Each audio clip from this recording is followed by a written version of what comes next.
안녕하세요. 나도 간다 캐나다입니다. 외국 영화를 보면 학생들이 운전하고 학교를 가기도 하는데요.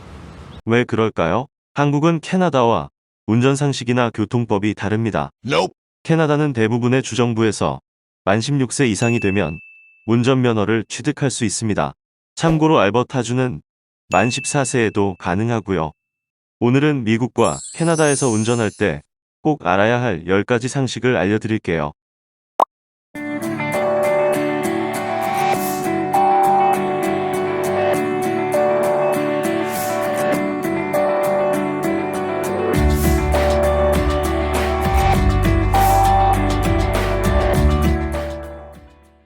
운전할 때 반드시 소지해야 하는 서류가 있습니다. 운전면허증, 자동차 등록증, 자동차 보험가입 증명서. 이 세 가지 증명서는 운전할 때 필수로 가지고 있으셔야 합니다. 없다면 일상적인 검문이나 면허증 확인, 음주운전 체크 혹은 교통사고 시에 문제가 발생할 수 있습니다. 운전면허증 레벨에 따라 동승자를 태울 수도 있고 제한된 인원을 태울 수 있습니다. 캐나다 BC주를 예로 들면 L레벨은 클래스 5를 소유한 사람이 감독관으로서 승차해야 하고 가족 외에는 다른 사람을 태울 수 없습니다. N레벨은 한 명 이상 동승자를 태울 수 없습니다. 클래스 5 이상이 되면 일반 승용차나 자격에 맞는 트럭이나 버스 등의 정원에 맞게 제한 없이 운전할 수 있습니다. 미국과 캐나다에서 차 안에 지갑, 시계, 가방 등 소지품을 놓고 내렸다면 차 유리를 깨고 물건을 도난당하는 경우가 많이 있습니다. 차 유리를 돌로 부셔서 물건을 훔친다. 한국에서는 상상할 수도 없는 일이기 때문에 이런 사고를 경험하기 쉽습니다. 물건을 도난당한 것도 억울한데 차 유리 파손으로 300불 이상의 수리비가 발생합니다. 차 안에 그 무엇도 두고 내리지 마세요.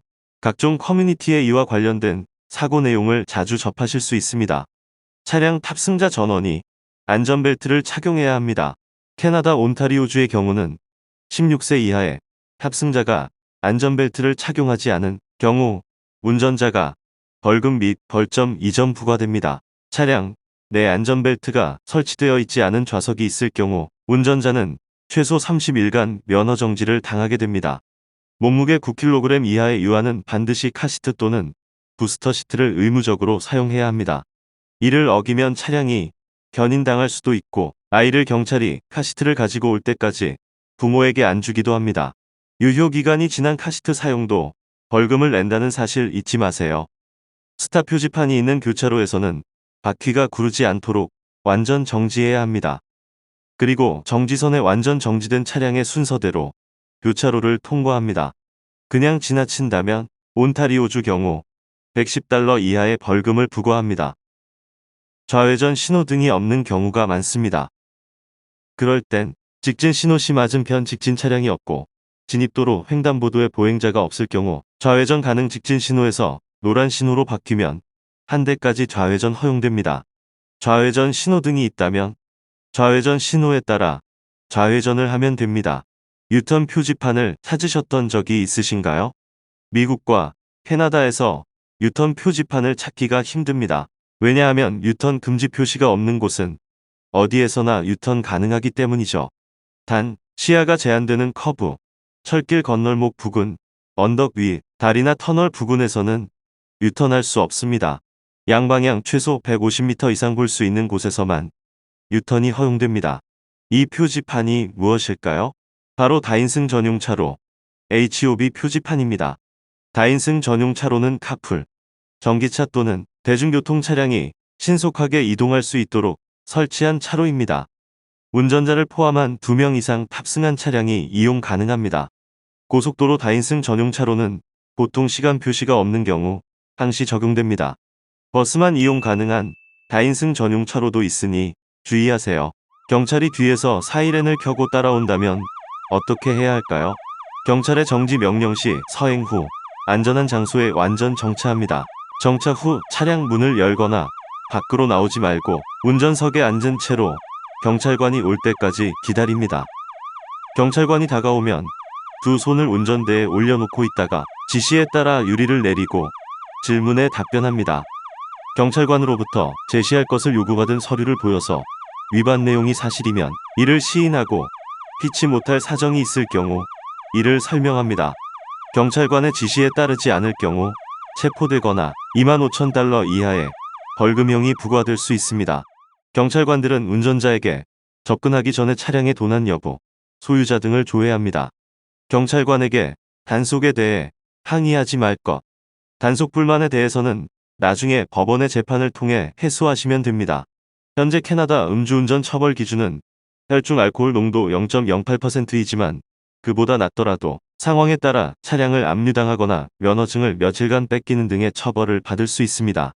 음주운전으로 비자가 취소되거나 강제 추방될 수 있으며 입국 전 한국에서 음주운전 전력이 있는 경우에 유학, 취업, 이민의 걸림돌이 될 수 있습니다.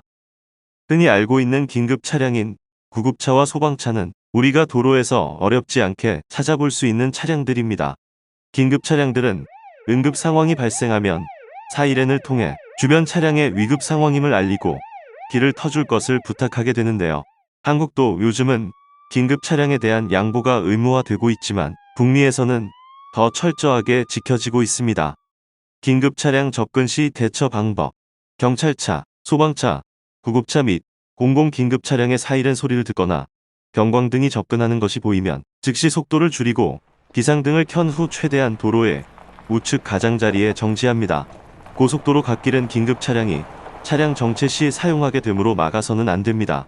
긴급 출동하는 소방차나 구급차를 150m 이내에서 같은 방향으로 따라가서는 안 됨.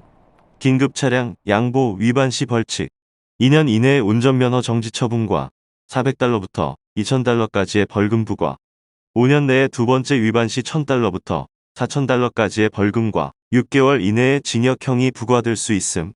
북미에서 렌트를 하거나 차량을 구입하시기 전에 꼭 이 내용을 숙지하시고 안전운전하세요. 미국과 캐나다에서 운전과 관련된 어이없던 경험들이 있으신가요? 댓글로 마구마구 공유해주세요. 감사합니다.